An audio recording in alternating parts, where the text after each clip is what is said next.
नमस्कार, मैं हूं रजनी कौर और आप देख रहे हैं न्यूज अफेयर 24।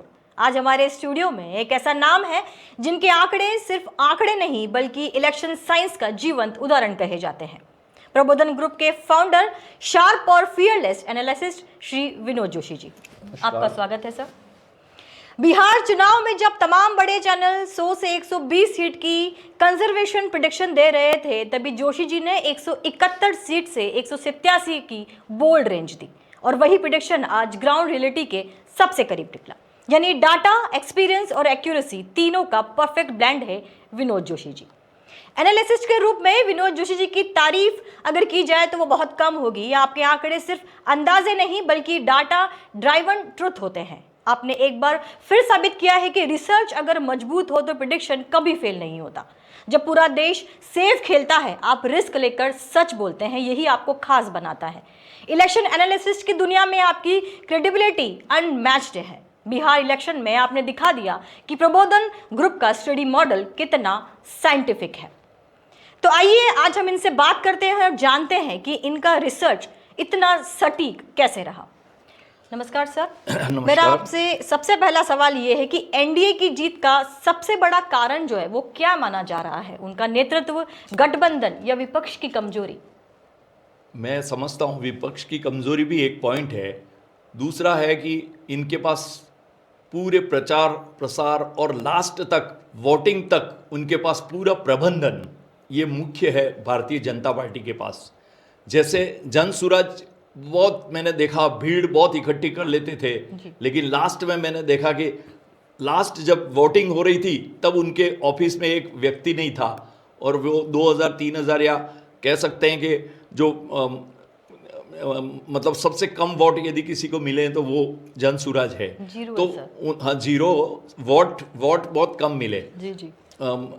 मैं समझता हूँ, जहाँ तक सवाल है कि सबसे बड़ा बिहार में यदि अपन शॉर्ट में एक लाइन में यदि उत्तर दें कि क्या हुआ, इतना बड़ा एकदम 202 सीट तक कैसे पहुंचा, तो मैं बोलूँगा कि जैसे महागठबंधन MY पे जोर लगा रहा था और वैसे ही MY इनके पलड़े में MY, दूसरा MY जो भारी पड़ा वो है महिला और यूथ जी। महिला और यूथ ये मिलकर 202 तक पहुंचाया। हमने भी नहीं सोचा था 187 तक आए। हमने कई लोगों ने बोला कि अरे ये क्या कर रहे हो, ये आपका गलत हो जाएगा, सुधार लो, लेकिन मैंने बोला कि हमने ग्राउंड रिपोर्ट, जो कि हम जमीनी हकीकत तक जाते हैं। हम प्रत्येक सीट का एक सर्वे करते हैं, प्रत्येक सीट पे अलग अलग सिचुएशन होती है। यहां पर वो काम में नहीं आता है जो विदेशों में, जो 99% लोग वोटिंग डालते हैं और विदेशों में दूसरी कोई संभावना नहीं रहती है। वहां पे आप कैलकुलेशन कर सकते हैं कि 41, 43 एक्सिस सर्वे ने दिया था, वो प्रदीप गुप्ता जी ने, बहुत उनकी टीवी वाले बड़ाई चढ़ाई कर रहे थे कि प्रदीप गुप्ता का सर्वे आना बाकी है। दूसरे दिन सर्वे करते हैं 5 बजे, तब उनका सर्वे आया। हमने भी देखा वहां पे 41, 43 2% का फर्क। मैं इस पे जाता हूं कि ये परसेंटेज यहां इंडिया में नहीं लागू होता है। क्यों नहीं लागू होता है कि एक सीमांकन का एक राजद का आदमी 85,000 से जीतता है और बराबर देखते हैं हम बिहार के पटना के आसपास की सीटों पे तो 5,000, 7,000, 9,000, 11,000, 12,000, 15,000 से कई सीटें जीत चुकी है बीजेपी और जेडीयू। इसका मतलब बीजेपी और जेडीयू का तो टोटल जीतने का टोटल अपन करेंगे तो 90,000 नहीं होता है, वो 15 सीटें जीत जाती है उसमें। और वहां पर एक ही आदमी 85 से 90,000 वोट ले लेता है। तो आपका कैलकुलेशन यहां पर कैसे होगा? यहां पे वोट का कैलकुलेशन हो ही नहीं सकता है, क्योंकि अलग अलग एक दो बार इलेक्शन में कुछ राज्यों में ऐसा भी हुआ कि जो पार्टी हारी उसके वोट ज्यादा थे और जो जीती उसके कम थे। ऐसा इसलिए होता है कि कोई 50,000 से जीतता है, कोई 70,000 से जो जीतता है, कोई 60,000 से जीतता है, लेकिन कोई लगातार 5-5, 10-10,000, 8-8,000 से जीतता है, वो सीटें ज्यादा होती है। इसलिए इस प्रकार का यह जो दिखाते हैं कि सर्वे में कि ये 41%, ये 42 है, 2% का फर्क है, 3% का फर्क है, वो बिल्कुल गलत है, एक अंदाजा है। और उन्होंने 121 दी थी और यहाँ 202 आई, तो पूरा जो भी Calculation जितने भी सर्वे जी जितने भी सर्वे थे, 17 सर्वे थे, मैंने देखा 17 सर्वे में अपना एक नंबर का सर्वे अपना ही था। और हमने बोला था कि जेडीयू और बीजेपी के अंदर 4 सीटों का फर्क रहेगा, वो बिल्कुल 4 सीटों में। एक बार Accuracy रही। अमित शाह जी मुझे मिले एक जगह पे, तो उनको मैंने बोला 4 सीटों का फर्क रहेगा इस बार दोनों का, जेडीयू और बीजेपी का। तो फिर विश्लेषण किया कि क्यों ऐसा होगा। इसलिए ऐसा होगा कि पिछली बार चिराग पासवान है वो इनके साथ में नहीं थे, एनडीए के, वो अलग लड़ रहे थे, तो उन्होंने जहां पे भी जेडीयू की सीटें थी वहां पर मैंने देखा कि कम से कम 22 से 23 सीटें चिराग पासवान की पार्टी ने हरा दिया था। उन्होंने 22,000 25,000, जब जेडीयू 5,000 से हार रही है तो उन्होंने 11,000 वोट ले लिए, जब वो 18,000 से हार रही है तो 25,000 वोट ले लिए, 15,000 से हार रही है तो 7,000 22,000 वोट ले लिए। इस प्रकार से जेडीयू का बहुत ही प्लस इस बार कैसे हुआ कि वो 22-23 सीटें चिराग पासवान से प्लस भी हुई, और दूसरी जगह भी प्लस हुई। महिलाओं के वोट, महिलाओं के लिए क्या क्या किया, महिलाओं के लिए उन्होंने पुलिस में सबसे ज्यादा भर्ती पूरे देश में सबसे ज्यादा किसी राज्य में हुई है तो महिलाओं की पुलिस में भर्ती हुई। वहां पर पेंशन उनको मिल रही है। वहां पर लड़कियों को मैंने देखा कि बिहार में आज से 15 साल पहले देखता था कि मैं लड़कियां पढ़ने तक नहीं जाती थी कहीं, और वो साइकिलों पे और रोड पे मैंने देखी उनको जाते हुए स्कूलों में। और इस प्रकार से महिलाओं के लिए सबसे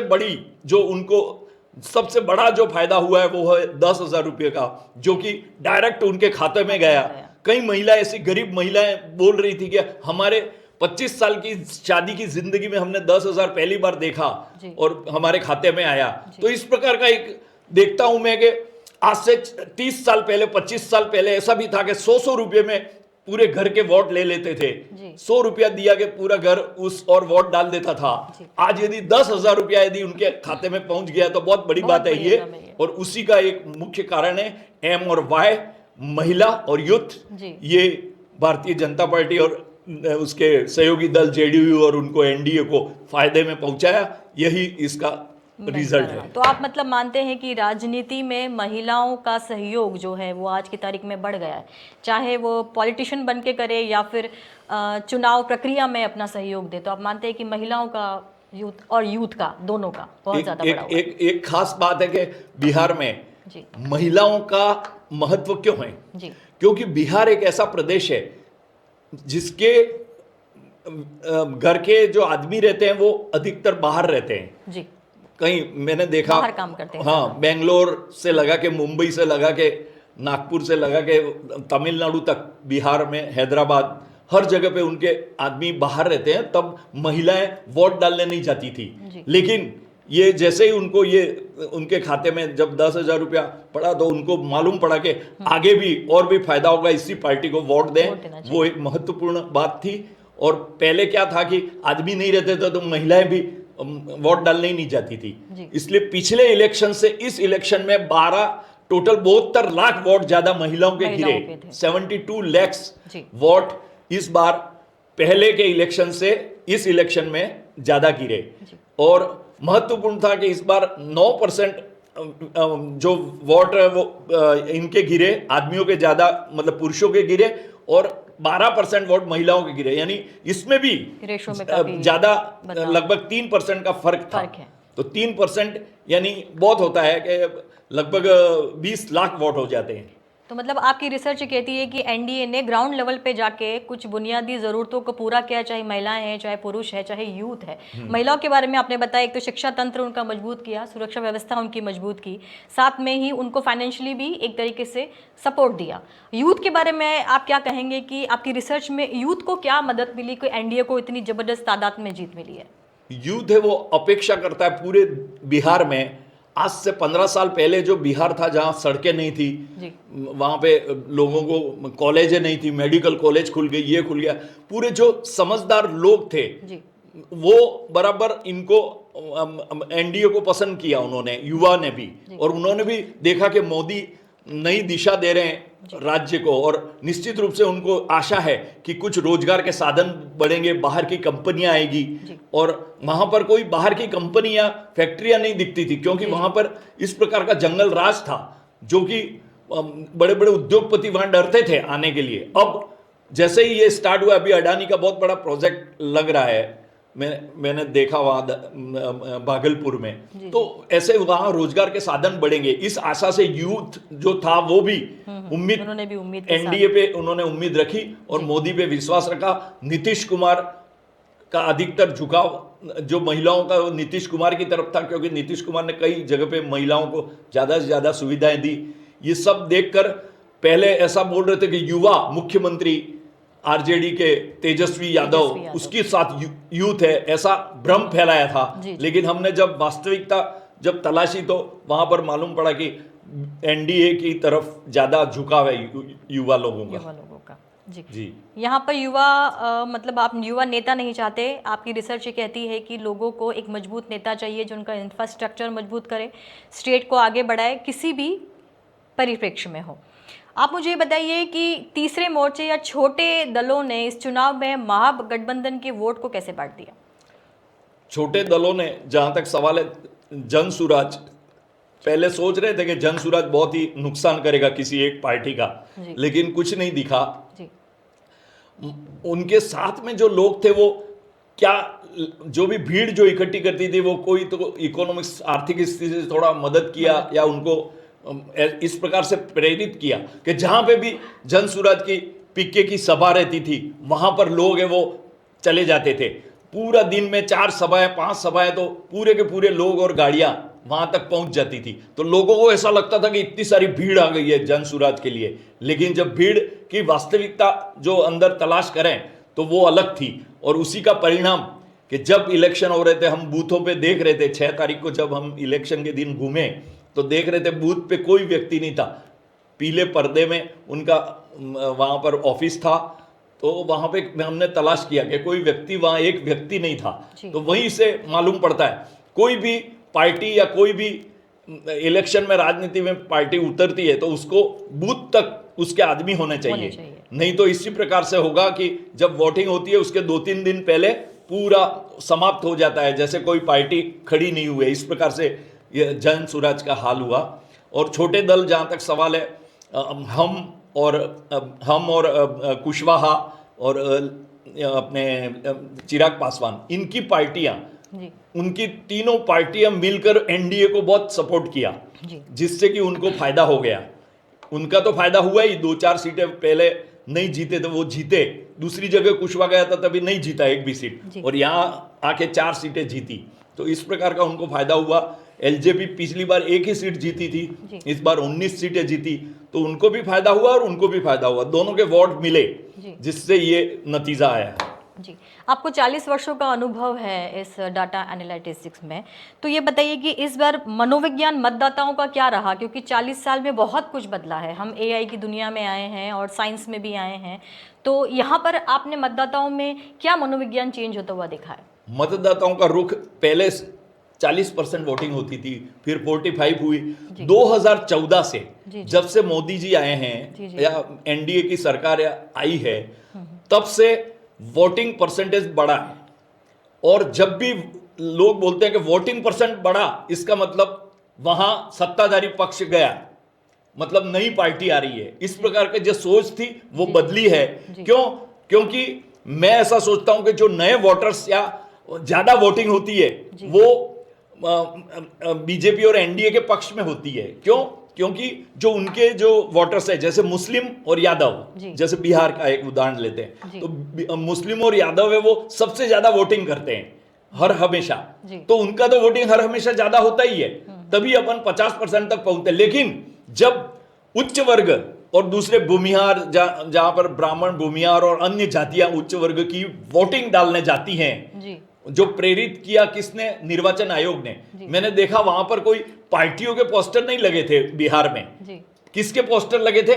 निर्वाचन आयोग के, कि आपको वोट डालना है, आपको वोट के प्रेरित करने के सभी पोस्टर लगे हुए थे। इससे भी एक प्रभाव पड़ा और लोग वोट डालने के लिए गए कि हमारा जन्मसिद्ध अधिकार है और ये हम वोट डालने के लिए निकले।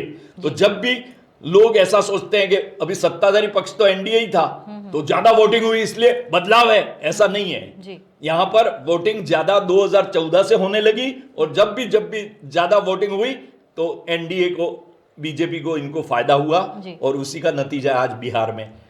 202 तक पहुंचा है। जी, तो जैसे कि आपने बताया कि पहले के समय में जो आपने चेंजेस देखे हैं कि पहले लोग वोट कम डालते थे, अभी लोगों का वोट डालने का रेशो बढ़ गया है, क्या इसमें कहीं मोदी इम्पैक्ट भी काम करता है सर? बिल्कुल। जो देश का विकास आज टीवी, हर व्यक्ति टीवी देखता है जी हर व्यक्ति टीवी देखता है। पहले क्या था, जी मैं आपको ये बताता हूं कि पहले इलेक्शन होते थे, उस समय लोग बोलते थे क्या पहाड़ के पीछे क्या हो रहा है भाई हमको नहीं मालूम, लेना देना नहीं। अरे नदी के उस पार क्या हो रहा है वो हमको नहीं मालूम, जी हमको तो हमारा मालूम है। लेकिन आज मैंने देखा कि बिहार के इस कोने का आदमी भी ये जानता है कि चंपारण में क्या हो रहा है और सीमांकन में क्या हो रहा है। वो पटना में बैठा हुआ भी आदमी जान जाता है, टीवी और मीडिया और सोशल मीडिया के खातिर सब कुछ पता चल जाता है। इसलिए मैं बोल रहा हूं कि अब जितने भी इलेक्शन होते हैं उतने पूरे लहर के साथ होते हैं, एक ही प्रकार से होते हैं और एक ही प्रकार से उनका पूरा के पूरा पूरे राज्य में एक ही प्रकार का चलन चलता है और उसी का परिणाम होता है कि जो भी पार्टी जीतती है उसको बहुमत मिलता है। पिछली बार पश्चिमी बंगाल में ममता जब जीती थी, सभी लोग बोलते थे कि 153 सीटें हैं, अभी उनको कम आएगी, लेकिन कितनी आई? 213। तो जो भी जीतता है, महाराष्ट्र देखा आपने, महिलाओं का प्रभाव, जब महाराष्ट्र जैसा शक्तिशाली राज्य है उसके उनकी महिलाओं को जब 7,500 रुपए दिए तो परिवर्तन हो गया 180-85 हम बोल रहे थे और गया 230 तक। तो बिहार तो थोड़ा कमजोर राज्य है और वहां पे गरीब महिलाओं को यदि 10,000 रुपया मिल जाता है तो वो तो परिवर्तन करने ही वाली है, ये मुझे मालूम पड़ गया था। और उसी का परिणाम है आज हर जगह पे 70% के ऊपर वोटिंग होती है और जो भी पार्टी जीतती है उसको भारी बहुमत मिलता है। जी जी जी जी हमने बिहार चुनाव की बात करी, इसी के साथ में मैं जानना चाहूँगी राजस्थान में अंता में जो उपचुनाव हुए वहाँ पर कांग्रेस से जीते हैं और नरेश मीणा जो निर्दलीय थे वो काफ़ी शुरुआती रुझान उनके प्रति काफ़ी रहे कि लगता था कि बीजेपी और कांग्रेस दोनों को हराकर वो जीतेंगे। वो जो जगह है वो वसुंधरा राजे का गढ़ माना जाता है, उसके बावजूद बीजेपी वहाँ हारी। वहाँ पर आपका एनालिस्ट क्या कहता है? वहां पर अंदाज तो बहुत सही था, बीजेपी जीत सकती थी, लेकिन हमारे सर्वे के हिसाब से जो 7-8 आदमियों के नाम दिए थे उसमें से एक भी कैंडिडेट बीजेपी का नहीं था। और हमने सर्वे किया था कि क्या हो रहा है। देखिए राजस्थान में अब 1 साल होने आ गया है, इसका क्या परिणाम है, तो उसके लिए हम विशेष अंता में गए और वहां पे हमने 7-8 कैंडिडेट बीजेपी के चॉइस किए थे। प्रभुलाल सैनी ऐसे करके 2-3 सैनी भी थे, लेकिन ऐसा व्यक्ति उसमें आया जिसका नामो निशान नहीं था। इसीलिए ये पार्टी बीजेपी अंता में उपचुनाव इसलिए हारी। कांग्रेस का एक नरेश मीणा जो पूरे आधे वोट खा रहा है और भाया जो कांग्रेस के 2 कांग्रेस के खिलाड़ी सामने हैं, फिर भी बीजेपी नहीं जीती। इसका मूल कारण कैंडिडेट गलत देने का परिणाम। कैंडिडेट गलत होने से भी इस बात का प्रभाव पड़ता है। आप मुझे ये बताएं कि क्या एग्जिट पोल में इस बार जब आपने रिसर्च की तो उन क्षेत्रों को भी शामिल किया गया है जिसको हमेशा मोस्ट ऑफ एग्जिट पोल्स जो हैं या फिर रिसर्च कंपनीज जो हैं वो अवॉइड कर देती हैं? मतलब काफ़ी सारे क्षेत्र ऐसे होते हैं जहां पर हम रिसर्चर्स नहीं पहुंचते, हम ऊपर बेसिस पे ही जाके आंकड़े निकाल के ले आते हैं। लेकिन चूंकि आपके आंकड़े इतने सटीक रहे हैं तो मुझे लगता है कि आप बिल्कुल ग्राउंड लेवल पे जाकर रिसर्च निकाल के लेके आए, इसीलिए आपके आंकड़े इतने करीबी रहे। हम 300 लोगों को पूछते हैं, ऐसे फॉर्म भरवा के या इस प्रकार से नहीं। मैं तो बोल रहा हूँ कि फॉर्म जो भरते हैं ना वो तो वोट डालने ही नहीं जाते। जो इतने 30% यदि वोट नहीं डाला है तो वो अंग्रेजी जानने वाले, और कई बार तो अंग्रेजी में पैम्पलेट लेके चलते हैं लोग सर्वे करने के लिए। तो अंग्रेजी वाले और जो पढ़े लिखे वो तो वोट डालने ही नहीं जाते हैं। तो यहाँ पर आपको हकीकत जानने के लिए पान की दुकान, गल्ले, ये चाय की दुकान चौराहे पे, इस प्रकार नाई की दुकान, वहां पे जो लोग रहते हैं वो चर्चा करते रहते हैं पूरे 5 साल तक। और उनसे यदि अपन सही आंकलन करें, जो हमारे एक्सपर्ट हैं जो 20-25 साल से लोग काम कर रहे हैं इसमें एक ही फील्ड में, तो उनको बहुत जानकारी हो जाती है। वो पकड़ लेते हैं क्या लेना है क्या देना है, वो बराबर उनके पास है। और दूसरे लोग जो एक एग्जिट पोल तो ऐसा है जो पहले दिन सर्वे नहीं करता है, वो दूसरे दिन करता है। और दूसरे दिन सर्वे ऐसे करता है कि सभी सर्वे को देख के सही आकलन लगा देता है कि इसका इतना है, इसके 5 सीट दिए, इसने 7 सीट दिए, इसने 9 सीट दिए, एवरेज आ गया 7 सीट का, चलो 7 सीट फाइनल करो, इस प्रकार से दूसरे दिन देता है। सभी लोग पहले दिन देते हैं एग्जिट पोल, तो फिर दूसरे दिन देने का क्या महत्व है? इस प्रकार के भी कुछ सर्वे वाले टीवी पे इस प्रकार से खेल खेलते हैं और उसी का परिणाम है कि उनके गलत हुए और वास्तव में हकीकत नहीं जानते हुए वे सर्वे करते हैं। कई बार टेबल सर्वे किया जाता है और बोलते हैं कि हम हजारों किलोमीटर चले, ये वो, इस प्रकार से। तो सही आकलन हमारा 40 साल से ये काम है, 41 साल हो गए लगभग, 40-41। 84 में राजीव गांधी को 414 सीटें मिल रही थी, वहां पे हमारा 415 का रिकॉर्ड था। लिम्का बुक ऑफ रिकॉर्ड्स में नाम दर्ज है हमारा कि लगातार 11 बार एक्यूरेट रिजल्ट देने पर लिम्का बुक में मेरा नाम दर्ज है। TN सेशन के नीचे कभी भी पढ़ सकते हैं। ओके सर, आप मुझे ये बताइए कि आज के हाईटेक और डेटा ड्रिवन एग्जिट पोल्स की तुलना में 40 साल पहले के सर्वे में कितने अलग थे और आज के चुनौतीपूर्ण कितने हैं? मतलब काफ़ी सारे एनालिसिस्ट हैं जो AI का इस्तेमाल कर रहे हैं, तो आप सर बिल्कुल ग्राउंड लेवल पर जाकर ये काम करते हैं? नहीं, AI का कोई महत्व नहीं है यहाँ पे। भारतीय मतदाता में AI और ये सब चीजें काम में नहीं आती है। यहाँ तो कोई ऐसा बोलता है कि मैं इसलिए वोट दे रहा हूँ कि मेरे जो खड़ा हुआ है इलेक्शन में वो मेरे भाई के साले के मामा का लड़का है जी। तो क्या सूत्र लगाओगे आप? क्या सूत्र लगाओगे? इसलिए वहां पे कोई सूत्र नहीं लगा सकते। कोई AI का कोई इस्तेमाल करके कोई इस जो भारतीय चुनाव का विश्लेषण नहीं कर सकता है। जी, मैंने यह सवाल आपसे इसीलिए था क्योंकि कई बार ऐसा होता है, इतना सटीक आंकड़े आ रहे हैं तो कहीं क्या साइंस आपने इस्तेमाल किया। तो जहाँ तक मुझे समझ में आता है आपका मेथोडोलॉजी जो है, आप 40 सालों से कार्य कर रहे हैं और आप बिल्कुल ग्राउंड लेवल पे जाके लोगों से बात कर रहे हैं, रिसर्च निकाल रहे हैं, तभी आपके आंकड़े इतने सटीक है। जहाँ सभी चैनल्स और बाकी लोगों ने 100-120 तक के बिल्कुल सेफेस्ट आंकड़े दिए थे, वहीं आपने इतना ज़बरदस्त रिस्क लिया। अगर ये सही नहीं होते तो शायद दिक्कत हो सकती थी, लेकिन आप बिल्कुल इस पर अटल रहे कि 171 से लेके 187 तक आपने दिया और सबसे करीबी जो आंकड़े रहे वो आपके रहे। मेरा आपसे सबसे आखिरी सवाल जो अब यह है कि आज तक आपने बहुत सारे एग्जिट पोल किए हैं और आपके काफ़ी सटीक रहे हैं, लेकिन कभी कोई ऐसा चुनाव रहा जिसमें आपको काफ़ी कठिन लगा कि या कभी परेशान कभी आप हो गए कि भाई ये सही होगा या नहीं, कभी थोड़ा घबराए? एक बार दिल्ली का इलेक्शन मेरा, जब आम आदमी पार्टी खड़ी हुई थी, उस समय मेरा रिजल्ट गलत निकला था जी। क्योंकि मुझे ये आम आदमी पार्टी का, जब कोई नई पार्टी आती है तो उसका कोई अंदाजा नहीं रहता है जी जी कि उसने पहले कितने वोट लिए थे और अब कितने ले रहा है, वो कुछ भी नहीं था। जब नई पार्टी आती है तो समझ लो कि उसका आकलन गलत हो सकता है जी। जो क्या कर रही है वो किसी को नहीं मालूम रहता। इसलिए मेरा दिल्ली में एक बार गलत हो गया था जी। जब आम आदमी पार्टी सत्ता में आई थी। जी, बहुत बहुत धन्यवाद आपका विनोद जी। विनोद जोशी जी ने आप बिहार चुनाव आंकड़ों के जरिए एक बार फिर से आपने साबित किया है कि अगर रिसर्च सही और मेथोडोलॉजी अगर बिना किसी दबाव के हो और विश्लेषण सही हो तो हमेशा सच के करीब होता है। आप जैसे एनालिसिस चुनावी विमर्श को सिर्फ दिशा नहीं देते हैं बल्कि दर्शकों को फैक्ट बेस्ड अंडरस्टैंडिंग भी देते हैं। प्रबोधन ग्रुप का ये मॉडल आने वाले राज्यों के लिए बेंचमार्क बनेगा, ये हम दावे से कह सकते हैं। आपका दृष्टिकोण, आपकी पारदर्शिता और आपकी एक्यूरेसी तीनों ही आने वाले जनरेशन के पॉलिटिकल एनालिसिस के लिए प्रेरणा है। बिल्कुल। असम, पश्चिमी बंगाल, पांडिचेरी, तमिलनाडु और केरला, जी, ये टोटल 5 इलेक्शन आने वाले हैं अगले 6 महीनों में। तो निश्चित रूप से हम कोशिश करेंगे कि इस बार भी सही रहेगा, इस बात का हमें विश्वास है। तो आने वाले जनरेशन के लिए प्रबोधन रिसर्च ग्रुप की जो सटीक भविष्यवाणी रहेगी वो आप इससे बने रहिए। न्यूज़ अफेयर 24 की पूरी टीम की ओर से विनोद जी को बहुत बहुत धन्यवाद कि उन्होंने हमें यहाँ पर ज्वाइन किया और आपका विजन, आपका डाटा और आपके एनालिसिस हमेशा की तरह अब आज भी बहुत प्रभावशाली रहे हैं। मैं हूँ रजनी कौर और आपसे विदा लेती हूँ। तब तक के लिए नमस्कार।